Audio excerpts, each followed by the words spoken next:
To your point a second ago, not to go too philosophically existential. Let's go. But, let's go. I'm fine with going philosophical. Okay. Sounds good. Hey, we're already at the 2-hour mark, man. I don't know. There you go. There you go. We might as well. So Plato once said, no, I'm kidding. So if we start to go down the road of drones and we have such control over any one element of the performance in real time, and within a millisecond, we can switch and sample, that's actually starting to draw a bridge closer and closer to an asynchronous evaluation. We're starting to get to where the evaluation process is now artificial. And so at some point, I mean, there's all this talk of AI now, right? So where does AI fit into our society? Well, obviously, we are living in a world right now where we can't predict the effects of the creations that mankind has come up with relatively recently. Well, as we get better and better and better, many of us, I'll just raise my hand, many of us forget to ask the question, should we? So we're so consumed with what could we or how could we? Sometimes we need to stop and pause and say, do we want a natural reaction from a musician that we trust and respect? Rather than let's load this musician up with every single possible aspect to evaluate. And at some point, because it's not possible to see the vibraphone player's left-hand lateral at the same time as bass drum 4's upbeat split, and then watch the score at letter D, and then monitor the third trumpet and to see if it's balancing with the marimba 2 player, those things are not humanly possible, just the way that the human brain works. Multitasking is actually a complete fallacy. The human brain switches tasks in a millisecond. We can't actually multitask. We just go back and forth really fast. So by giving us more media and more opportunities to take in more data, more information, it actually defeats the purpose. And I would go on record to say that there might be a point where we would reach diminishing returns by setting up the judge to be better. Hot take. You heard it here, folks. Drum Corps Coffee Shop. You don't want to take the human element out of the equation. Yeah. Yeah. How horrible would that be? Yeah.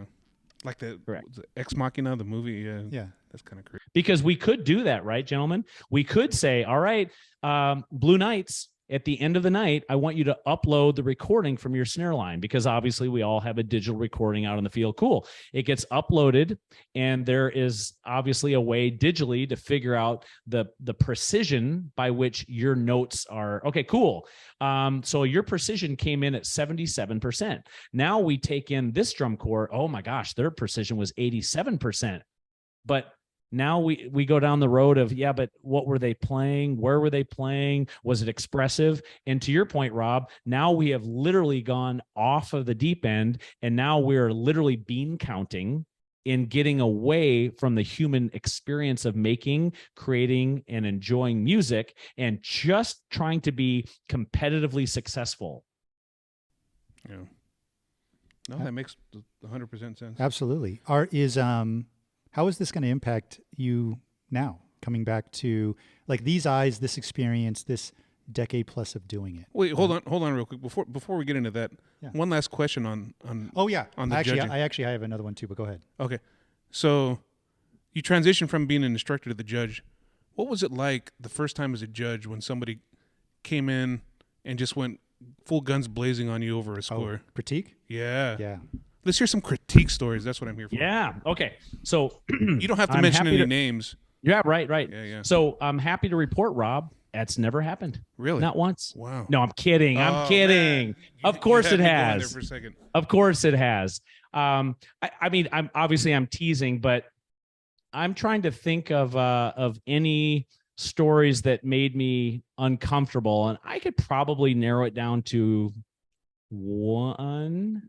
I'm sure I could think of a second or third, but the difference is that other than one experience in particular that I'm thinking of, the rest of them that were tense were generally professionally representing their opinion and being confident and either disagreeing with me or having an alternative take on, or of course, advocating for their team, which I love.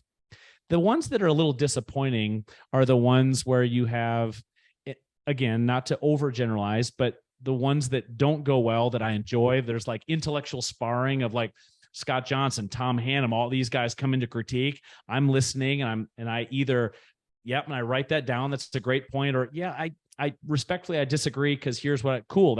That's great.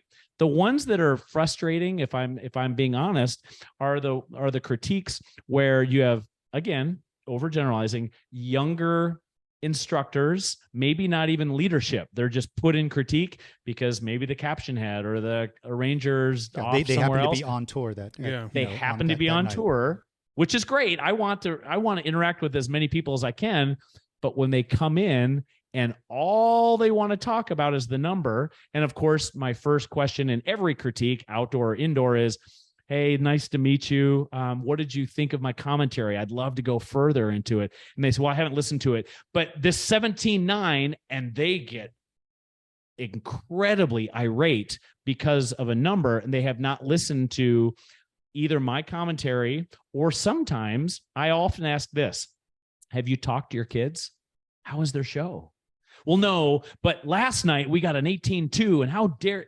And they go off without understanding the context of how their performers did that night or what I said on my commentary. And so that inexperience and that immaturity, I think, has gotten to be less and less over the years. But there's a lot of that, Rob. There's a lot of the inexperience and the I would say the misunderstanding of what critique is used for. So the intellectual sparring and the agree to disagree is really fun for me. But I'll kind of piggyback one last thing. The first time I went from instructor to judge and I walk into critique, keep in mind, all of my heroes are still teaching. So I will tell you with 100% certainty, it is a really wild feeling, not only the first time, but every time, to give your teacher or your hero, or both in my case, a number.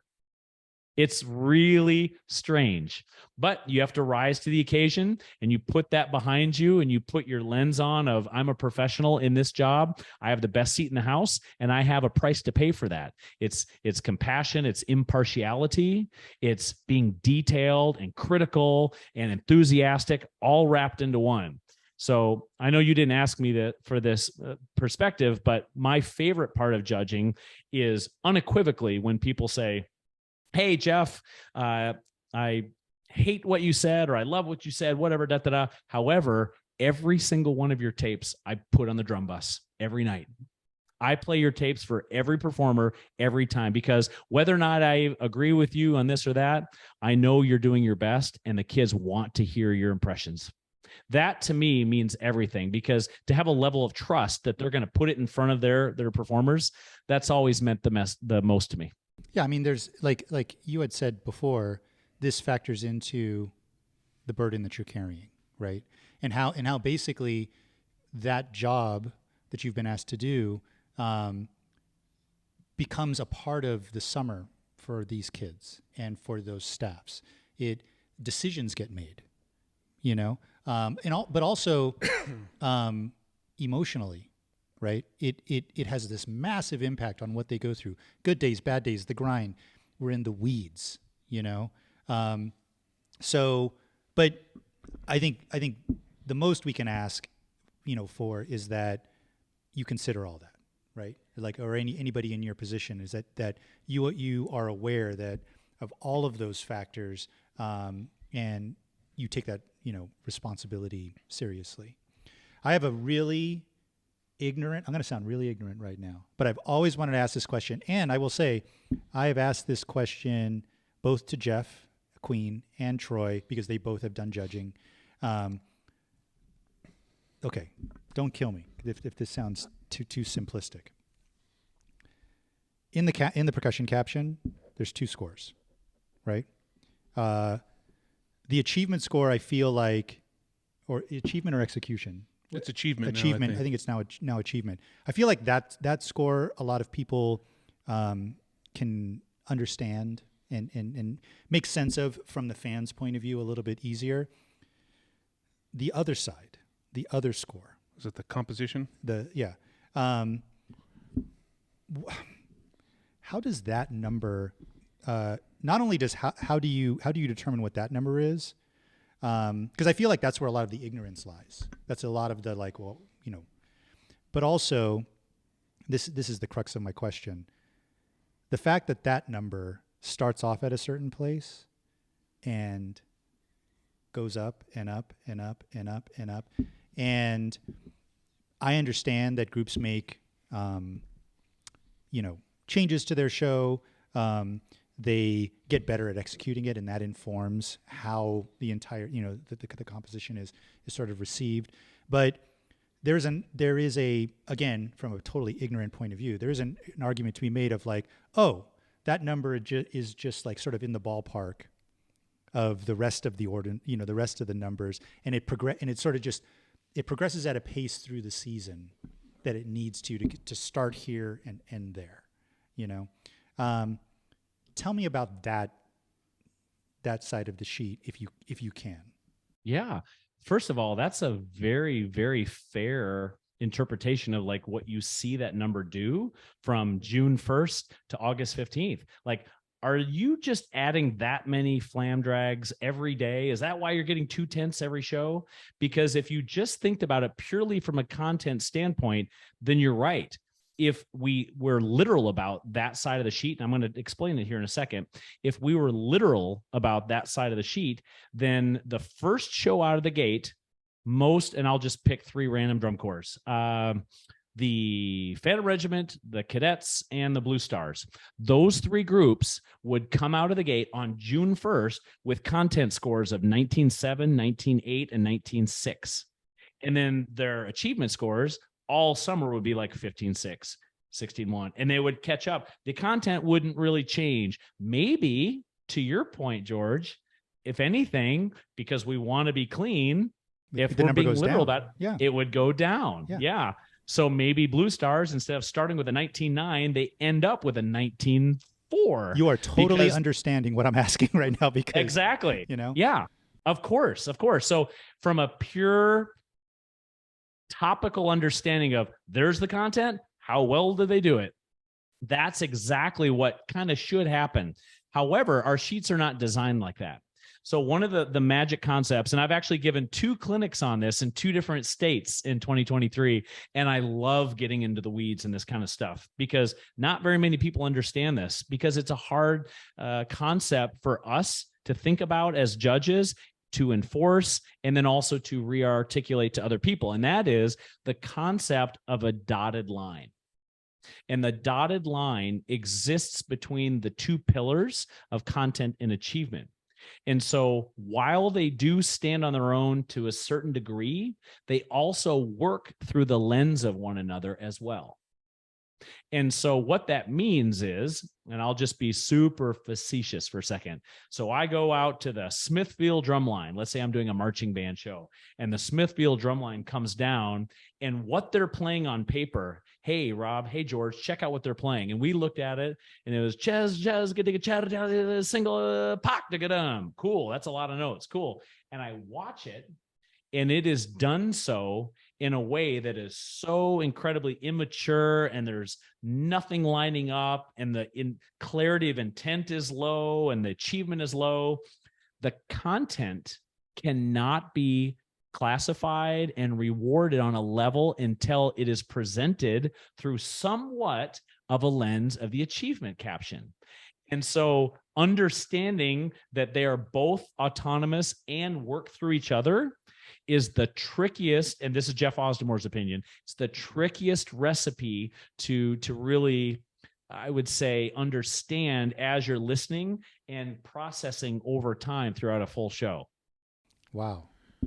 Yeah, I mean, and this is what I will say. I blame the Olympics. I blame gymnastics, ice skating, diving, where basically the compulsory. Well, yeah. Well, no, but not even just that. But basically, what they now show you is here's the max total score that they can get. Right. And how they execute then becomes the variable of the night. And if they decide to do a double jump instead of a triple jump, that brings down their max, possible score. And because they've faced the same challenges, right? Judging has evolved in all of those basically, judged competitions the same way. And that's sort of the version that they're on now. But I get that explanation does make it a lot clearer, that they inform each other. And the idea of that it's a dotted line, not a solid line in between the two. One last thing from me. Maybe you can answer this, maybe you can't.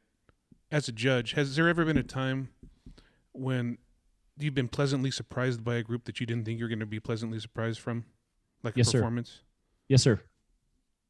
Yep, all the time, Rob. Can you name can you drop any names, like any shows, like maybe for us to go back and check and be like, you know what, this one stood out to me, like I wasn't expected for it to affect me like this, but I really enjoyed the show. If you can't get into it, that's. But actually, Rob, that's a really interesting. No, but go ahead, Jeff. If you have. I was just gonna say I'm happy to, but anyone that knows me knows that my memory's not good. So even if I wanted to go, Cavaliers 2016 after July, oh my God, they were amazing after that change they made in the closer, or Blue Devils came out in 2019 after they went to the West Coast, and wow, they're whatever. So if I could think of an example from a particular drum corps, I would and share it with you with no problem. However, you think in terms of shows, right? Well, I'm not good enough memory-wise to remember shows, but what I was gonna say is that one thing that to this day I am blown away at is the younger performers and what they're doing in 20. It's insane. So I think about, here I am in 1988, Northern Aurora. I'm just learning to play. I remember in Wayne Bovenchen, if you're watching this, I loved Letter M. At Letter M in Peter and the Wolf, it's actually based on the actual excerpt, the orchestral excerpt. My sticks and my pad are behind me. Or actually, I would drum it for you right now. But it goes John, dum John, jum John. So tap rolls and singles and it's really fun. And I was so confident that nobody is playing this kind of vocabulary. And so now fast forward to the same age performer that I was in 1988, and you watch any open class drum corps in 2020. Are you kidding me? It's insanely good. And so I love to overgeneralize. So I've been saying this for years. Any drum corps in, I don't know, let's say 10th to 20th place, world class, upper open class, it doesn't matter. Anything out of like the top 6, 8, or 10, all the way down would crush the top drum lines when I marched. They're just, in terms of maturity, the individual player's awareness of touch and sound quality, the variety of vocabulary from a technical standpoint is at a level we've never seen before. And I credit, as everyone does, WGI. WGI designers and performers are pushing DCI. DCI learns it, runs with his, maybe pushes WGI a little bit, and back and forth. And they've been inspiring each other for many years now. That's the biggest shock to me, Rob. What is the most number of groups you've judged in one day? And how do you do that? Like have you ever judged prelims? Yes. How do you do that? I would say for drum corps, I've is done it band shows. Coffee and energy drinks, or? No. So for me, let me back up. So number one, biggest band show I've done was in I don't know if I should tell you. It's a state not too far from yours, and there was like 40 or so all day. And so there's a point, and I was just discussing this the other day with my colleagues. There is a point where no matter how brilliant you may be as a musician, how good your ears are, what kind of information you have to share with the people you're listening to, they tire out. They absolutely flatline, and the quality of what you can give back to another person asynchronously is diminishing by the group, and it just goes down. So it's a terrible idea to overburden a judge. Now, to answer that for DCI, the hardest show, well, hard is relative. The longest show I judged was the Alamo Dome, maybe. That, or maybe because I've done Thursday, I think I've done Thursday, Friday, Saturday night for DCI. So I guess Thursday would be, I guess, kind of similar to the Alamo Dome. It was the first night that every drum corps sees each other, right? And that's pretty typical. And so the call time in the Alamo Dome is whatever, 7, 8, 9 o'clock. And there are tiny little breaks to have lunch and get a quick drink of water, and you finish at 11 or midnight, and then they whisk you away to the hotel. Like, how do you, I mean, your brain, like all of those groups, like how, because, you know, you want to be there and present and capable for everybody. The groups at the end, just like the groups at the beginning and the groups in the middle. How do you do that? So for me, it all starts with rest. So for me, and this is something I've been really leaning into in my life, is understanding the pillars of just being my best self. And so that all starts with enough rest. And obviously we all have a slightly different amount of sleep that we all need. But for me, it was always getting enough quality rest and then staying light. Like you can see here, I'm a big green tea drinker here. So green tea, lots of water, staying hydrated.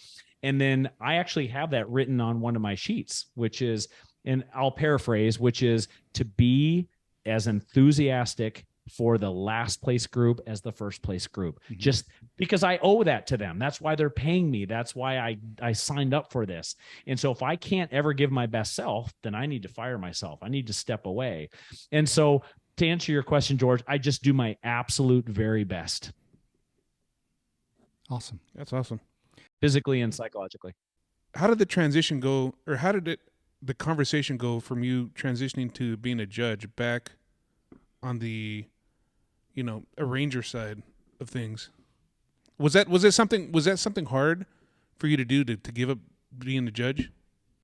Yes and no, Rob. So the answer to your question is absolutely felt supported by, again, I keep mentioning John Phillips, my supervisor in DCI, could not have been more supportive, loving, compassionate, and professional in telling me, Jeff, this is what you need to do. If you feel called to go this direction again, then I'm going to support you. And I wasn't surprised that John Phillips, Jay Kennedy, Mike Lightsky, all the judging community had that support for me. But it was the right call to do for me, emotionally, psychologically. I wanted to really, really extend my judging career to the point where I felt like I was giving 100% every time I put the recorder on and just poured my heart, soul, and my musical mind into every group from Colt Cadets all the way to Blue Devils. I really felt like I tried to do that my whole career. And when I got to the point where I felt like I'd given back to the activity, and I personally think it's healthy for new, fresh minds and perspectives to get in there, I would be arrogant to think that I need to stick around another 2, 5, 10 years. Even if I chose to do so, I don't know that that's best for DCI. Think about how many people the three of us look up to and we respect. They're great designers, they're great teachers. Imagine them in my shoes. That would be amazing for our activity. And so there was a part of the responsibility of being fulfilled, and I wanted to give back, and I felt like I had served DCI and all the groups of DCI to my fullest ability. And then I also know that we're at a point where we need really bright new ears and minds to be in front of that microphone for the sake of the performers. So supported by all of my bosses at DCI, all of my colleagues, and they've given me a warm extension to come back at any time. So who knows? Maybe you'll see me for finals in 2025, Rob. This next chapter. Yes. What do you want it to be for you? Great question, George. Do you mean relative to the Blue Knights as an arranger? Yes. And I mean, I often ask this question a lot of our guests when I talk about, we only have a limited number of years to do this. So, and each of us may have itches we want to scratch, things we want to achieve, stuff we haven't done in this activity that has given us so much. So as you exit out of what was and I understand your life is bigger than DCI. We all understand that. So let's just talk about, I say this with that caveat, but yes, going into this next phase, right, as being, a designer, but like you said before, a little bit different than the way you were a designer before. But then also we should talk a little bit about the other stuff, like you had brought up your Strive Mind and things like that. Now that you have all this experience, you've been doing it for a little while, and we're at a little bit of there's a little shift for you. This next phase, what do you want it to be that adds to everything so far? Yes, sir. Great question, George. So I can sum all that up in one word. And I want this next phase for not only the Blue Knights, but everything that you mentioned that we may talk about next in the rest of my professional life, and that's service. I want everything to come down to service. I'll give you some tangible examples of what that looks like in the Blue Knights book.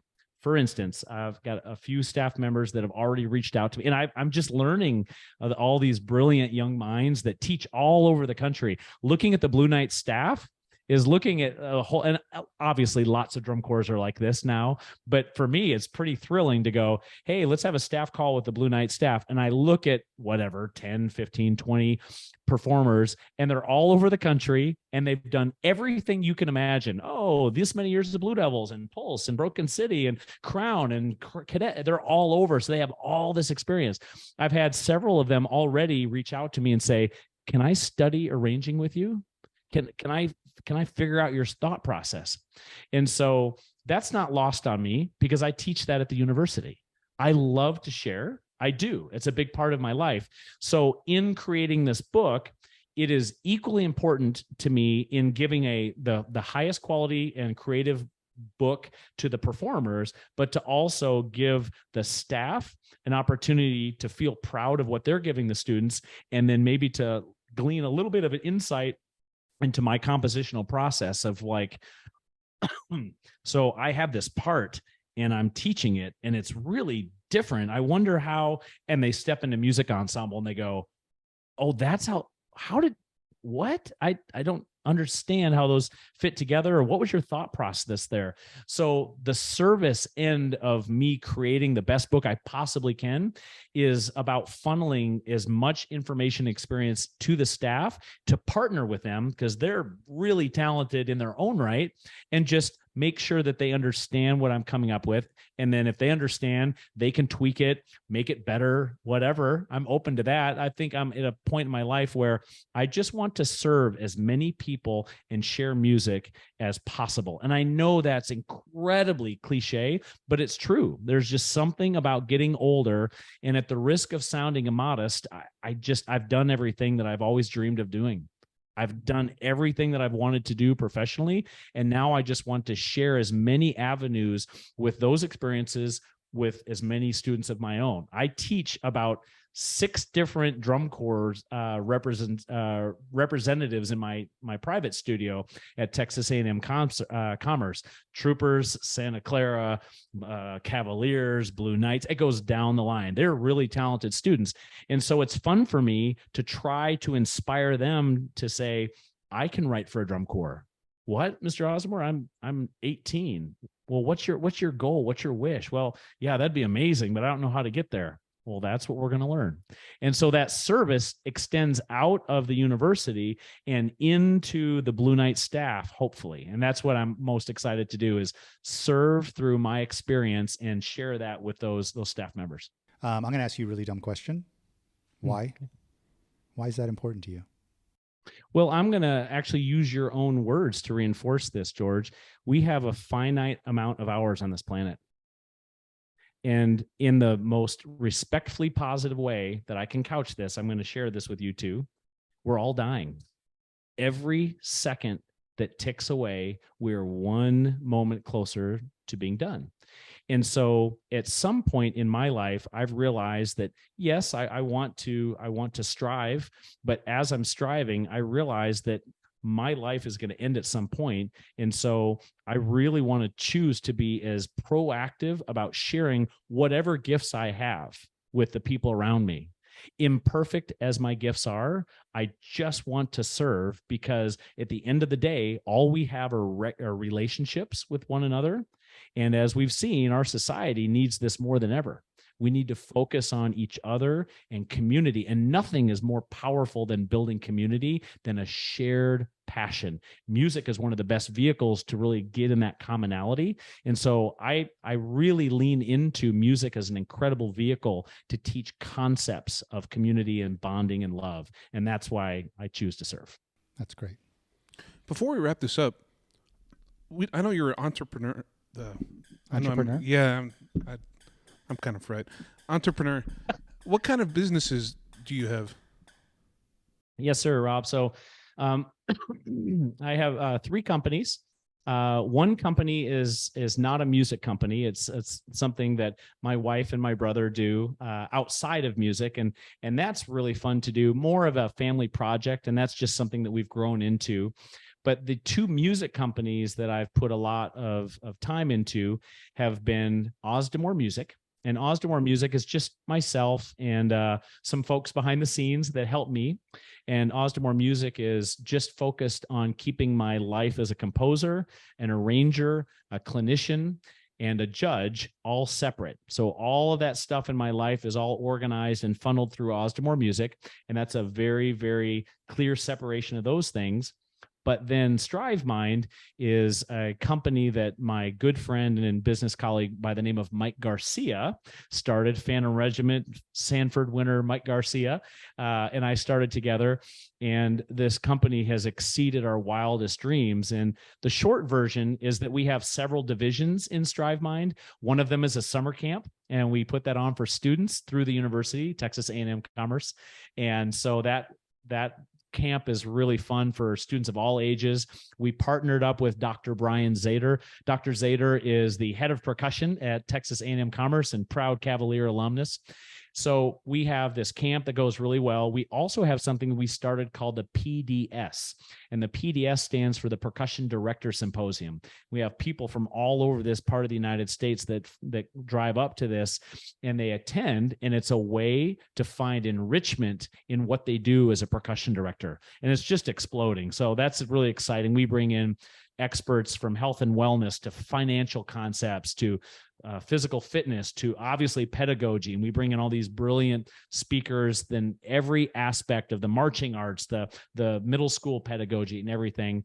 And then the biggest, I would say, division for Strive Mind, what's blowing up for us right now is the consulting division.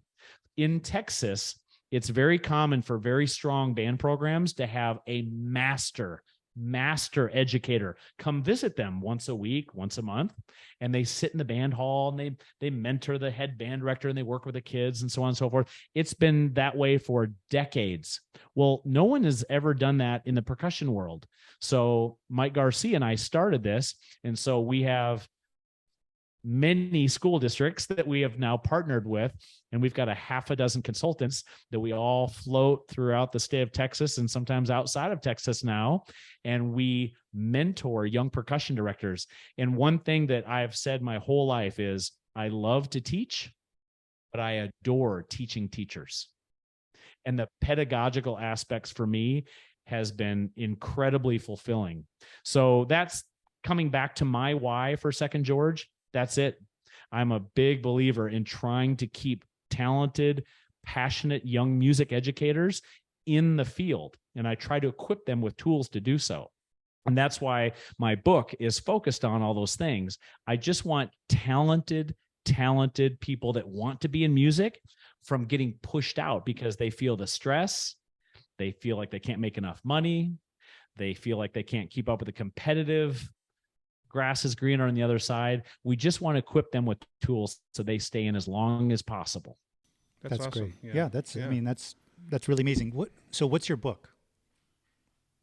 The book is called Breathe, Grow, Share. And my book editor has a release date later this spring. Okay. I'm not sure what it is, George, but it's really a bit of a student impact through enriching the teacher's life.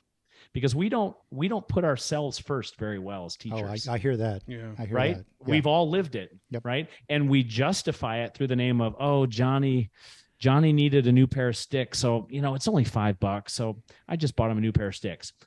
That is not only true and kind-hearted, but it also happens 200 times a year. Oh, Mary needed some help on her all region etude. So I just stayed an extra 45 minutes. Meanwhile, your wife or your spouse is waiting with dinner, or your kid went to bed and now you won't get to kiss them goodnight. So teachers are the worst people on planet Earth about trying to advocate for themselves with their health and their habits and their quality of life, and fail to realize that when we are our best selves, then and only then can our students have the best of us. Absolutely. And that's what the book is dedicated to. That's great. Well, I mean, and I imagine people will be able to, if they check out your website or your social media, they'll be able to see when that becomes available. I can already think of one friend of mine I want to get the book for. Mm-hmm. Yeah. Yeah. Anything else we want to talk about before we wrap it? Anything else, Jeff, that you want to touch on before we conclude this conversation? I'm just so thankful for the two of you. I know how much time you put into this show. I know how many people look up to you. And I know the following that you're building is real. It's sincere. It comes from a place in your heart that is absolutely for the right reasons. So on behalf of every one of your fans and the people that tune in to watch who you're going to interview next, I want to thank the two of you. And this has been fun for me because I could talk about music and drums and the value of the 10th all night. Mm-hmm. So I just wanted to say thanks for all you do. And I've had a great time tonight. Well, thank you. I appreciate that a lot. And one word that's sticking with me that you said is service. And it's like, now I feel like I could give something back to the community that, I grew up loving and still love, Absolutely. That's what you're doing. Yeah. Thank you so much for coming on. And I know that, judging and the competition and all of that stuff, having a nice, honest, open, and insightful conversation about that. And again, on a very simple level, like I said at the beginning, we got to know you a little bit more as a human being, versus just somebody who's, just an initial and a last name on a on a call sheet. If we weren't going to talk to you, we were going to try to find the judge. What's his name? Jay Missing. I've seen him a bunch that of has times. gotten me so many times. Yeah. Oh, boy, that's Jay Missing. Yeah, who's this guy? And why is there? Yeah.